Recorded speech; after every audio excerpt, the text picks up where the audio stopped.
So I checked out Marvel's The Gifted on Fox. Now I was wondering how this show was going to do, and I believe it's connected to Legion. It's within that same universe on television.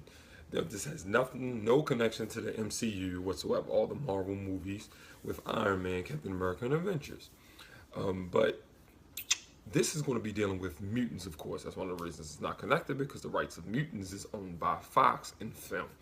Anyway, yeah, they're dealing with mutants. It's not really anything that you've seen different before.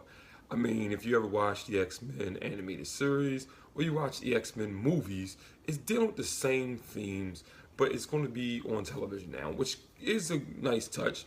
I always felt like these superhero stories, especially, well, mainly solo, but a group superhero story or should be told on television. You can get more time in with the characters. I mean, you can get 20 episodes a season, even if it's like 13 or 15. And throughout the course of like 5 years, you get more time with these characters than you can in movies. They usually take 2 or 3 years before they get into development on the next one. Now, like I said, it's not anything different that you've seen before. It's totally just X Men universe on television.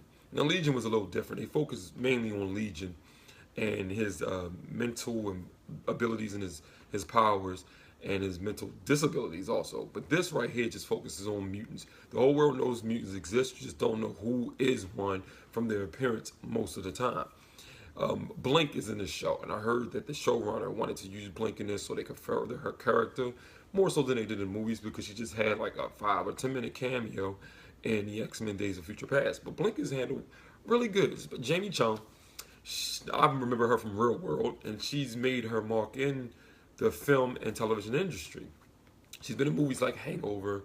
She also plays on Once Upon a Time on ABC, and now she's on The Gifted. She has some good acting chops. She does well. She does well at the roles she get into. So I'm very happy to see her succeed in life. But getting down to it, it's about a district attorney.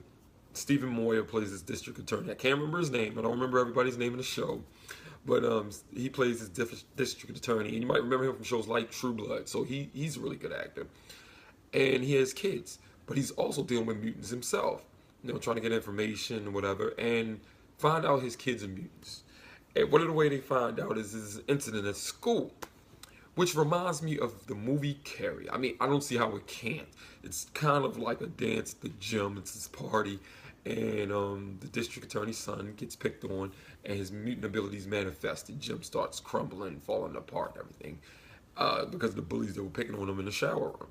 His sister sees this, who apparently had powers, and she was hiding it for the last 3 years at least. And she goes and she rescues him. Tells her mom what happens. Mom tells the dad. The dad finds out. Now they're on the run. They meet. The district attorney knows of some mutants that are in hiding or how to contact them, whatever. Thunderbird is one of them. Don't know much about him at all. And trust me, I'm a Marvel X-Men fan, but I don't know much about him. Didn't pay attention to certain characters, you know what I mean? But he meets this guy and he's telling him, I need help for my family, I want to hide. And that's basically the premise of the pilot of the episode. It's just family finds out their kids are mutants and they're on a run to protect their kids because there's a Sentinel program or something like that. And there's these people who are seeking out mutants and trying to contain them, question them. Who knows what their real agenda really is? But they're telling them they just need questions. But they're doing this stuff by force, which isn't right. You know, how these laws get passed so these people can do this. They have these little like machine robots that follow the people and hunt them and track them down. And real small. I would like to see building-sized Sentinels in a movie, please. I mean, Days of Future Past had some Sentinels in there. It was good enough. But I would really like to see those hunting down mutants. I don't know why. It's always looked good in the comics. Even the 90s animated television show, it looked good. Mutants just running from these big robots. It always seems like it's an appropriate threat. Or just, what is it called? MacGuffin for them to just, destroy and have no consequences because it's a robot. But the show, the acting as well, the pacing of the show fit. It was really cool. They got some talent in these shows. You can see that. So I don't think people are going to be bashing this. But like I said, I'm waiting for something new that I haven't seen before. A connection. That's probably going to come in later episodes. This was the pilot. It's supposed to set everything up. but it's basically just X-Men. It's X-Men. Oh, we found some mutants. Oh, we got to find some other mutants that they can stay with, or we got to go on a run because people are trying to stop them. They're trying to get our kids, contain them. Not necessarily kill them, but experiment on. You don't know what they want to do, but you shouldn't take somebody's kids away from them, even if they do have extraordinary abilities. And that's the good thing about X-Men. They deal with prejudice and even racism a lot. And if that's your type of thing in a superhero universe dealing with superpowers, you're gonna love this because it was well done. I have to say that this show was well done. That's all. I mean, I'm not really as excited yet because I want to see what this show really has to offer, and that's gonna come later in the series. But the show was well done. Let me see. Any other important? Oh, one of the best parts of the show was that the guy that's in charge of the underground group of mutants had the '90s X-Men animated series theme as his ringtone. That was pretty cool.